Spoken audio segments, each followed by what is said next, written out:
Teman-temanku,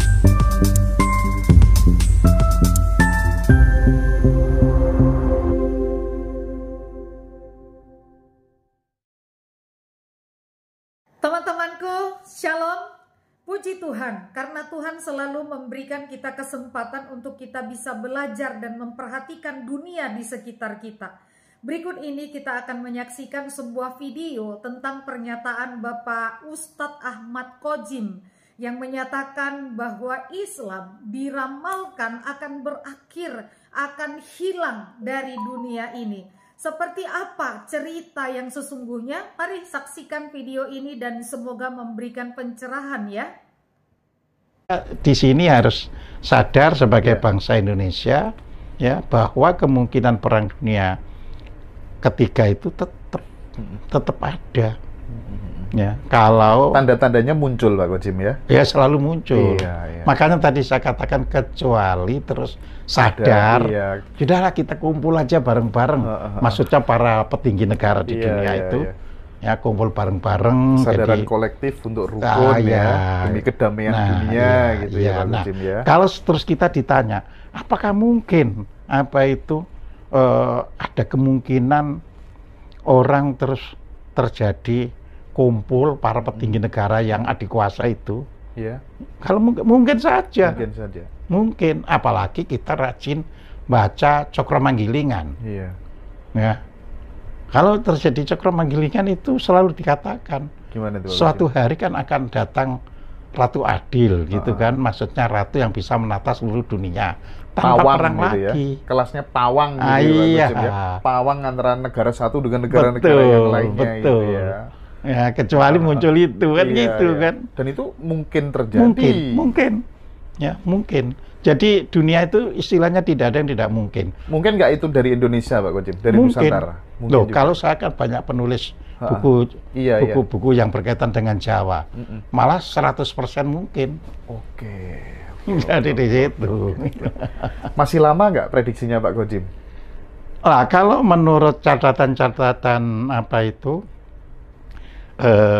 masyarakat Jawa, ya kan, itu gini, kan selalu memberi tanda-tanda, tanda-tanda kebangkitannya, ya kan, itu adalah, gitu kan, jika yang namanya candi-candi yang terpendam itu muncul kembali, ditemukan lagi, muncul kembali, arca-arca yang terpendam itu muncul kembali, kesadaran masyarakat akan kodrat bahasa dan sastra negaranya itu muncul kembali. Jadi itu, jadi tidak kepengen terikat dengan ajaran dari luar. Nah sekarang kan sudah mulai kembali ke jati diri. Nilai-nilai kearifan lokal mulai muncul dan itu tidak bisa diingkari. Benar. Semakin hari muncul terus. Nah kalau itu semua muncul, terus terjadilah apa yang dinamakan epifani ketokohan. Ada seorang tokoh yang langsung ini saya harus. Tokoh itu tidak harus dia duduk di kursi pemerintahan. Tidak harus. Cuma seperti di dalam pustaka Widasa Sangka itu disebutkan tokoh itu artinya mereka yang sudah. Berarti mereka itu kan bukan hanya satu. Bukan hanya satu sosok. Iya, bukan hanya satu sosok. Ya. Kan berdirinya sebuah negara itu kan nggak ada satu sosok til. Selalu memang muncul satu, tapi terus ada orang yang membackup. Misalnya Islam kan, contoh ada sosok Muhammad, tapi kan tidak dibiarkan sosok Muhammad itu sendiri terus. Terus langsung ada sahabat-sahabat. Sahabatnya bukan 1, 2, banyak. Cuma nanti ada 4 yang sangat membackup. Kalau bahasa mata angin itu pokoknya utara, selatan, timur, barat itu membackup ya. Dan itu bisa ya. Tadi dari candi-candi keluar terus nanti lahir anak-anak yang disebut ya, generasi setelah, kalau menurut catatan Jawa itu mereka yang dilahirkan sejak 1993 Masehi dan seterusnya. Jadi artinya 1993, 1994, dan seterusnya, itu yang bakal mengisi. Tapi sosok yang jadi pawang ini tetap satu orang, Pak Khodzim? Iya, kan tokoh itu kan muncul satu atau dua saja di mana-mana. Misalnya Nabi Musa muncul, tapi ada Nabi Harun. Tapi kan dari itu terus bisa diikuti oleh banyak orang ketika beliau masih hidup kan gitu kan. Nah, kalau menurut ajaran Jawa itu, ya mereka itu adalah orang-orang yang sudah mengalami moksa berkali-kali. Jadi dia moksa lahir, terus jadi pemimpin yang bagus, meninggal moksa lagi, lahir lagi, jadi pemimpin yang lebih bagus lagi. Nah, beberapa orang sehingga nanti ada tokoh yang paling hebat gitu, tapi diiringi oleh mereka-mereka yang sudah moksa berkali-kali. Oh iya. Yang sefrekuensi. Yang sefrekuensi. Tapi dari ciri-ciri yang disampaikan Pak Kojem tadi, tidak sedikit ditafsirkan secara subjektif ya oleh beberapa anak muda. Ada yang telepon saya, Mas, ciri-ciri itu semuanya ada di dalam diri saya. Dan anehnya itu tidak hanya satu orang, Pak Kojem. Iya. Iya, lo termasuk cucu saya sendiri. Hah? Cucu saya itu bisa memperbaiki komputer padahal nggak sekolah. Usia dari usia 10 tahun main komputer, main apa saja, televisi ya, bisa. Bahasa Inggris itu nggak pernah kursus, bisa. Keren, iya. Keren. Jadi ya mereka itu, tapi kan saya selalu mendidik. Jadi jangan kamu klaim. Nah, ini makanya ya ada yang dilahirkan di tempat orang yang tidak menyadari, ada yang ya sudah, memang itu generasimu. Iya. Oke. Jadi diarahkan ke situ ya. Diarahkan ke situ. Supaya tidak klaim. Supaya tidak klaim, karena klaim itu nanti membuat langkah bisa terhalangi. Terus nasihatnya Pak Kojem buat teman-teman yang merasa dirinya adalah wah kayaknya Satrio Piningit ini lebih diwujudkan dia bisa apa. Oke. Ya. Untuk istilahnya menciptakan apapun demi kemaslahatan manusia. Oke, sip. Ya, jadi itu. Persis. Iya, saya bilang gitu sih kemarin. Jadi itu. Oke, tentang Palestina tadi udah konklusinya kita pasrah total kepada pemerintah. Kita dukung Palestina, pemerintah, iya. Ya, tapi dan pemerintah kita memang mendukung Palestina. Tapi jangan sampai kita sebagai individu-individu atau komunitas-komunitas demo yang nanti malah bisa adu domba. Jadi pecah belah ya Pak Kojem ya? Iya, dipecah belah. Oke. Siap Pak Kojem. Saya ingin geser ya dari Palestina karena ini banyak teman-teman yang minta tolong Pak Kojem berbicara tentang Palestina dan atau Hamas dan Israel tadi. Saya kira teman-teman sudah paham. Terima kasih banyak pencerahannya Pak Kojem. Sekarang saya ingin tanya soal Tanah Suci Pak Kojem. Tanah Suci sekarang kan di Mekah. Sebelumnya kalau saya tidak salah nih, berdasarkan referensi dan bahkan mungkin sudah ada penelitiannya bahwa sebelumnya itu tanah yang dianggap sebagai Tanah Suci itu kalau di Petra sama di Yerusalem, kalau nggak salah. Ya, Yerusalem itu. Bagaimana Pak Kojem? Tanah yang dianggap sebagai Tanah Suci, tapi kok tidak konsisten tempatnya Pak Kojem? Oh ya, gini, Tanah Suci atau Holy Land ya, itu sebenarnya bukan hanya di situ. Kalau kita rajin membaca buku-buku apa itu yang ditulis oleh pihak manapun, sebenarnya setiap bangsa ya itu memiliki klaim akan Tanah Sucinya. Setiap bangsa? Setiap bangsa. Termasuk bangsa Indonesia? Termasuk bangsa Indonesia, makanya stansa ketiga ya, lagu Indonesia Tanah Raya, yang suci. Indonesia Tanah yang Suci.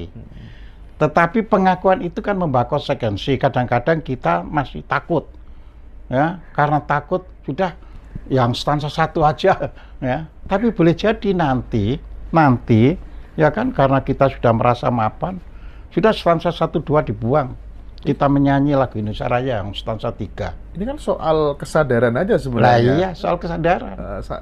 Siapa yang pimpinan Al Zaitun kemarin disalahkan kan karena kan kesadaran masyarakat yang belum kesadaran sampai ke sana. Masyarakat. Jadi itu stansa 3 itu ada, artinya bukan saya ngatakan Ada, tapi saya mengingatkan bahwa di dalam 3 stansa lagu Indonesia Raya itu, stansa ketiganya adalah Indonesia tanah yang suci. Ya. Jadi bukan sekedar kota suci, tapi bukan sekedar kota yang suci, tapi tanah yang suci. Ya. Nah, semua itu bisa terjadi kalau tadi terjadinya perubahan dunia, terus munculnya tokoh dari Indonesia yang bisa menaungi dunia. Ya, karena di dalam, apakah itu di dalam yang namanya Jangka Jayabaya, yang namanya Pustaka Wedasa Sangka, ya itu memang mengindikasikan akan munculnya seorang tokoh yang bisa menyatukan seluruh umat manusia di dunia. Nah, itu masalahnya. Pak Kojem nulis itu juga kan? Nah, saya nulis itu. Ya, jadi saya garap terus kan gitu kan. Ya. Nah, saya nulis kan itu tadi berdasarkan kitab yang ada. Cuma kita mengulas agar bisa dibaca, dipahami oleh para pembaca. Jadi mengulas, ya kan? Nah, dengan mengulas itu kan tentunya saya tidak ngawur. Saya mengambil berbagai referensi literatur, ya. Nah, bahwa yang dikenal umat Islam kan itu kan ada Yerusalem, ya kan, terus ada Madinah, ada Mekah. Ini kan proses histori, proses sejarah, ya. Nah, ini kita juga harus paham. Nah, orang-orang Islam sendiri sadar atau tidak sadar itu juga selalu membawa hadis loh ya, yang menyatakan bahwa agama Islam ini ya akan berakhir setelah 1400 tahun dari kelahirannya. Hadis. Loh, hadis, dan itu di YouTube orang nggak kurang-kurang lah yang mengatakan datang Imam Mahdi itu. 1400 tahun setelah kelahirannya. Iya, ya. Yang di YouTube itu dikatakan nanti munculnya Imam Mahdi, terus diiringi dengan Nabi Isa dan sebagainya ya. Jadi artinya ada kesadaran itu. Cuma kalau orang langsung hanya dipangkas agama Islam berlaku 1400 tahun, marah orang. Iya. Iya kan gitu kan. Ya, padahal hadis-hadis menyatakan seperti itu, ya. Nah, Imam Mahdi itu saja kan suatu pemahaman. Imam itu tokoh, ya kan. Mahdi itu artinya satu yang mendapat petunjuk atau tempatnya petunjuk, dan sekaligus yang bisa memberikan petunjuk, ya. Nah, itu semua merupakan bahasa sekarang kita kan telaah penafsiran, tapi bukan berarti tidak ada kan. Jadi seperti itu. Yang Kristen menganggap itu berarti turunnya Yesus yang kedua kali. Iya. Yang Yahudi mengatakan, loh itu hari kebangkitan ya Mesias. Jadi setiap bangsa, setiap ini punya yang namanya mesianisme itu. Jadi ada tokoh yang bakal lahir di dunia yang menyatukan semuanya itu. Nah, tapi saya selalu mengingatkan hal-hal demikian itu kita tidak bisa bantah. Yang harus bisa kita lakukan ya untuk mewujudkan, kita misalnya harus baik hati, harus tidak gampang emosi dan sebagainya. Jadi bangsa yang orang-orangnya bisa tidak emosi, bisa baik, ya itulah nanti yang akan bisa mencapai apa yang dicita-citakan. Kalau masih emosi, misalnya pekok dan sebagainya bilang seperti itu, ya karena orang-orang yang bilang pekok itu memang masih pekok. Gitu loh. Orang yang bilang sesat itu karena masih sesat. Mereka yang justru bilang pekok, sesat itu malah justru yang pekok dan yang tersesat. Nah, di situ. Sebab kalau orang sadar nggak berani mengatakan orang lain itu tersesat.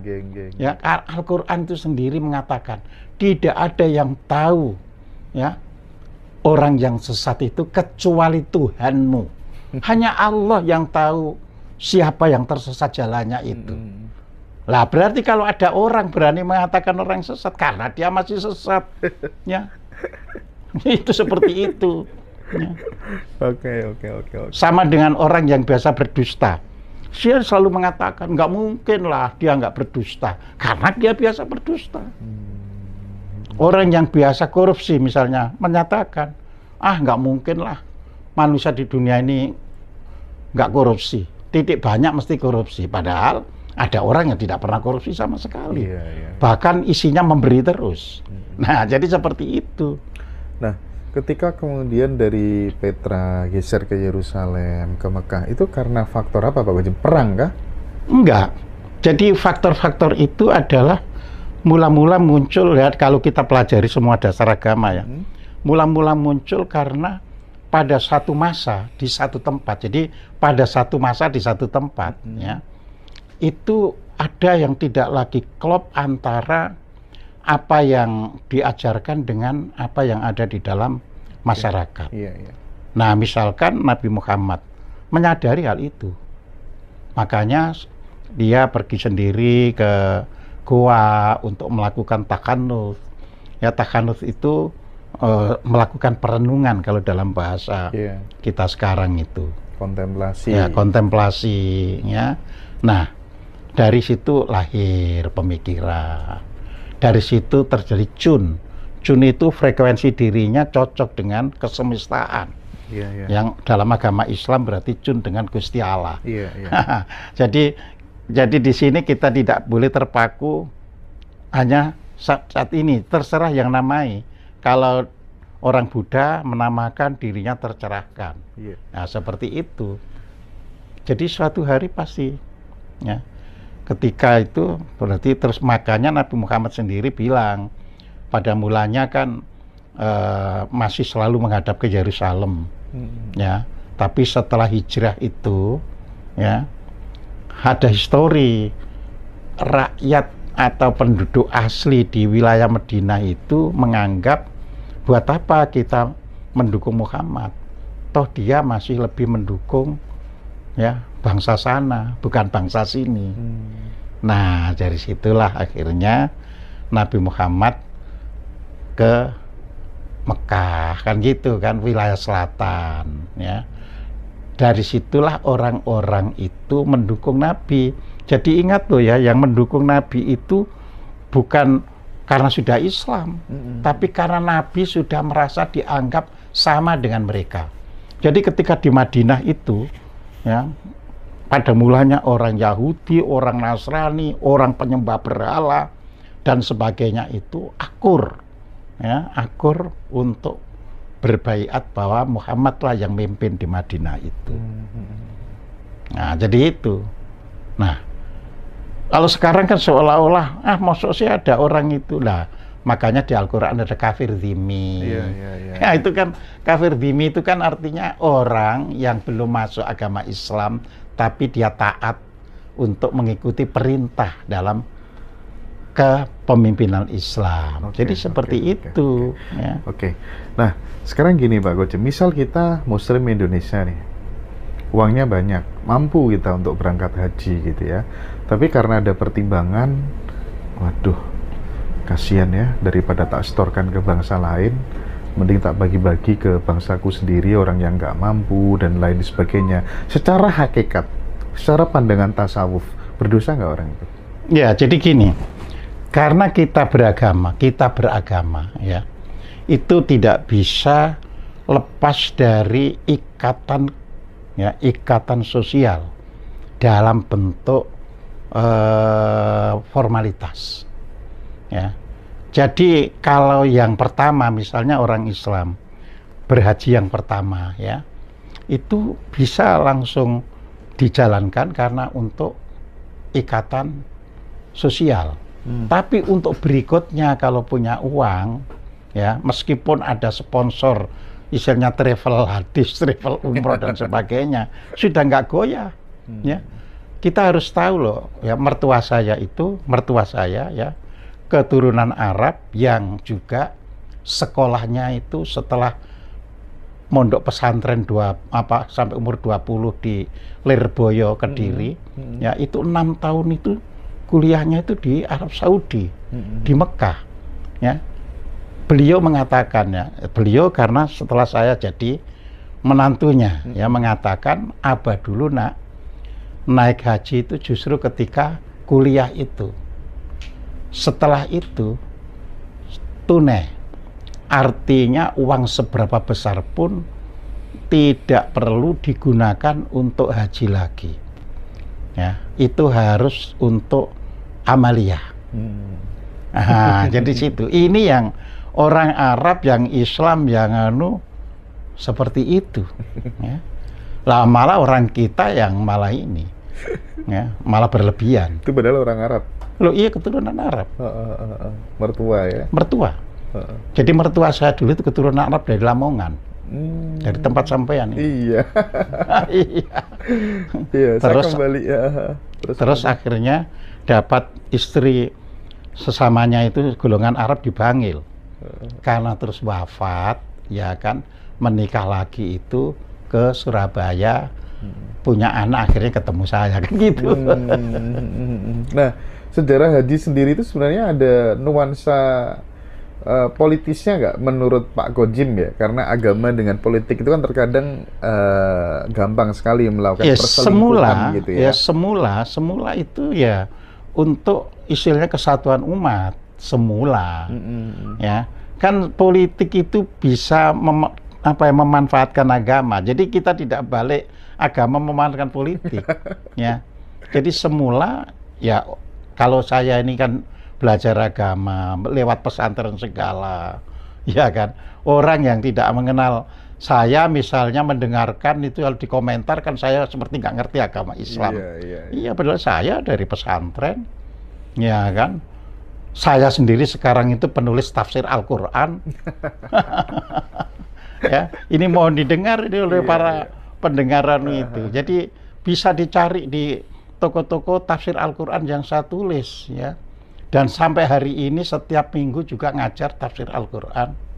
Ya, jadi semula agama itu bentuknya adalah membangun umat. Ya.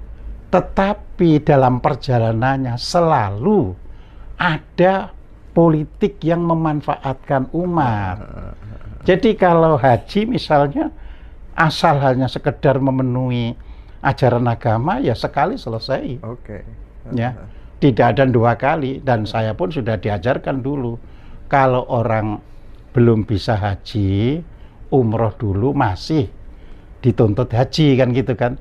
Tapi kalau sudah orang itu haji, ya sudah tidak perlu lagi untuk umroh karena sudah haji. Tapi sekarang kan didendeni, ditakut-takuti, ya lewat uraian macam-macam. Barang siapa sudah berhaji, ada rezeki, tidak mau umroh, ya kan, ya maka kekafiran masuk ke dalamnya. Nah, itu ajaran penyesatan. Ya, jadi namanya sudah haji, sudah selesai. Langsung apa? Langsung digunakan untuk amaliyah, untuk membangun bangsa dan sebagainya. Nah, jadi di situ. Kalau kemudian ada kecurigaan nih misalnya, jangan ini branded aja yang dilakukan oleh Arab Saudi karena tanahnya yang tandus begitu ya. Wah, daripada gitu enggak, meskipun aku punya rezeki lebih, aku lebih mengutamakan orang-orang di sebelahku, di sekelilingku yang benar-benar nggak mampu. Gimana kalau ada orang punya prinsip seperti itu? Manusia di Jawa sendiri, orang di Jawa sendiri, di Nusantara gitu, bisa ditoleransi nggak, Pak Gojim? Maksudnya dia apa kan? Ya, dia punya pikiran, enggak, meskipun aku punya uang lebih, enggak, aku curiga jangan-jangan ini brandednya Arab aja, karena dia tanahnya tandus gitu kan. Supaya uang di store ke sana gitu. Kan ada orang punya pikiran seperti itu banyak, Pak Gojim. Banyak. Gimana menurut Pak Gojim? Bukan, orang itu harus tetap diajarkan secara Islam. Bahwa kewajiban manusia berislam, hajinya itu hanya satu kali. Itu perlu ditekankan terus. Nah, uang atau rezeki berikutnya itu memang untuk membangun kesejahteraan masyarakat. Dan membangun kesejahteraan masyarakat itu tidak terpaku pada seagama. Ya. Makanya ada istilah di dalam Al-Quran itu begini, ud'u ila sabili rabbika bil hikmati wal mau'izatil hasanah. Jadi orang-orang yang punya kemampuan, pikiran, rezeki dan sebagainya itu memang disuruh mengajak tapi mengajak mereka itu ke jalan Tuhan dengan arif loh, dengan bijak, dengan contoh-contoh yang baik, ya. Jadi ini yang tidak boleh dilupakan, ya. Jadi bukan terus selalu orang didorong untuk misalnya, ayo kalau kamu mau arisan haji atau apa ini ada ini, bukan itu. Kita ini tertinggal terus-menerus karena dana untuk pendidikan tidak cukup, ya kan? Ya seharusnya kita ini orang kita, ya itu mampu mendirikan sekolahan, ya, mampu mendirikan sekolahan yang untuk mengcover kebutuhan orang. Teman-temanku, melalui video ini kita bisa melihat beberapa hal. Pertama, Pak Kojim mengatakan bahwa 1400 tahun setelah kelahiran Muhammad maka Islam akan berakhir. Kedua, Pak Kojim mengatakan bahwa berakhirnya keislaman itu berarti datangnya Imam Mahdi. Siapa itu Imam Mahdi? Menurut iman Kristen, Imam Mahdi itu adalah Tuhan Yesus Kristus, atau yang bagi orang Islam itu adalah Nabi Isa alaihissalam. Yesus Kristus sudah pernah datang ke dalam dunia ini. Dia sudah pernah lahir, dia mati, bangkit, dan naik ke surga. Serta sebelum dia naik ke surga, dia mengatakan bahwa dia akan datang kembali supaya setiap orang yang percaya kepadanya akan dibawa kepada hidup yang kekal ataupun ke surga. Jadi kedatangan Tuhan Yesus nanti ke dalam dunia ini sebagai imam ataupun sebagai hakim yang adil untuk menentukan setiap orang yang percaya ke surga dan yang tidak percaya ke neraka, bukan lagi untuk mengampuni manusia dari dosa ataupun untuk menyelamatkan orang yang berdosa, tidak, tetapi sungguh itu adalah masa penghakiman untuk menentukan siapa yang akan ke surga dan siapa yang akan ke neraka. Karena itu teman-temanku, pada hari ini, pada masa ini, jika kita masih hidup, ini adalah suatu kesempatan bagi kita untuk mempersiapkan diri bahwa Tuhan Yesus sudah pernah meninggalkan akan ajarannya, meninggalkan firman-Nya untuk kita taati, untuk kita ikuti sampai dia datang kedua kalinya sebagai imam yang akan membawa kita kepada keselamatan hidup yang kekal di surga. Yang ketiga, dari video ini kita juga diingatkan kepada kebenaran firman Tuhan dalam Matius 24 ayat 35. Langit dan bumi akan berlalu, tetapi perkataanku tidak akan berlalu. Jadi teman-temanku, apapun yang ada yang di dunia ini kecuali daripada firman Tuhan sendiri, semua bisa berlalu, termasuk Islam bisa berakhir. Tetapi ingatlah firman Tuhan bahwa apa yang dikatakannya tidak akan berlalu, sebab perkataan Tuhan Yesus, firman itu ya dan amin. Jadi dari sekarang kuatkanlah iman kita masing-masing kepada Tuhan Yesus Kristus. Jangan goyah dan setialah sampai akhirnya. Ingat bahwa hidup yang kekal menanti setiap orang yang percaya. Tuhan Yesus memberkati.